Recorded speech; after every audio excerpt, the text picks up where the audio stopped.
Tottenham Hotspur, I felt that Thomas Frank, that the criticism that was aimed at Frank after the Arsenal defeat was a little bit unfair. I think it's one of those that you're damned if you do, damned if you don't. If you go and play really open at the Emirates and get beat, then people will say, why have you done that? If you go and try and contain and you also get beat, people are going to say, why didn't you have a go?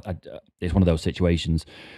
That said, Fulham on Saturday is a bad one, isn't it? Another home defeat against a Fulham side who don't tend to win away an awful lot.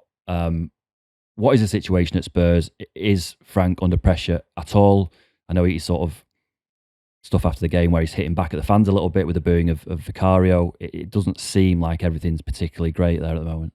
No, I mean, Thomas Frank, I don't think he's under any pressure at the moment internally. Obviously, there's a concern that, the sort of general environment around the team at the moment, particularly at home. But, obviously, Vinay Venkatesham, who's now the chief executive at the club, the ownership changes they made in the summer to bring some of Joe Lewis's family into a more prominent hands-on roles. They're patient people, and they want the new man to do well. They're not the kind of characters, as far as I'm aware, who would sort of knee-jerk react to what's going on. I think they know that the product of what we're seeing with Spurs at the moment is to do with the summer to some extent. Yeah.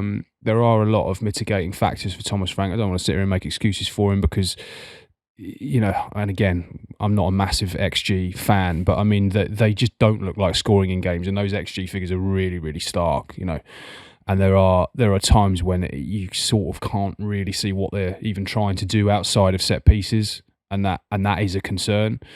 But if you're robbed of Maddison, Kulusevski, Solanke, if you get Colin Moani and Xavi Simons right at the end of the window, if you don't get Eberici Eze and you don't get Morgan Gibbs-White when you tried to in the summer, you start to put together a picture of, and then you say to your manager, right, go and make an attacking team. Yeah. Well, how is he supposed to do that? And so I do have some sympathy with him.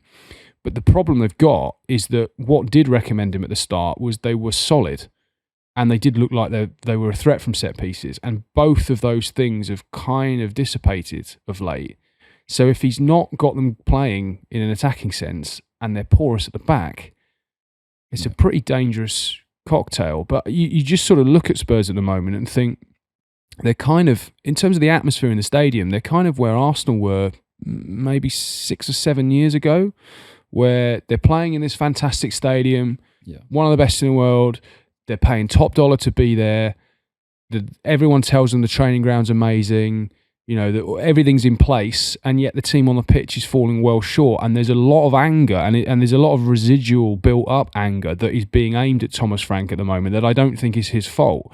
And what it's doing is it's creating a tougher environment for him to work in, and almost making the step up from Brentford even bigger for him. Yeah. Because it's one thing to go into a bigger club, but if you go into a bigger club that's stable, well, then you've got a chance to be able to implement your methods, and there's not as much sort of outside noise and interference. Whereas at the moment, every one of his decisions, I was at the United game a few weeks ago where they're 1-0 down, he makes a substitution and they're booing it. Yeah.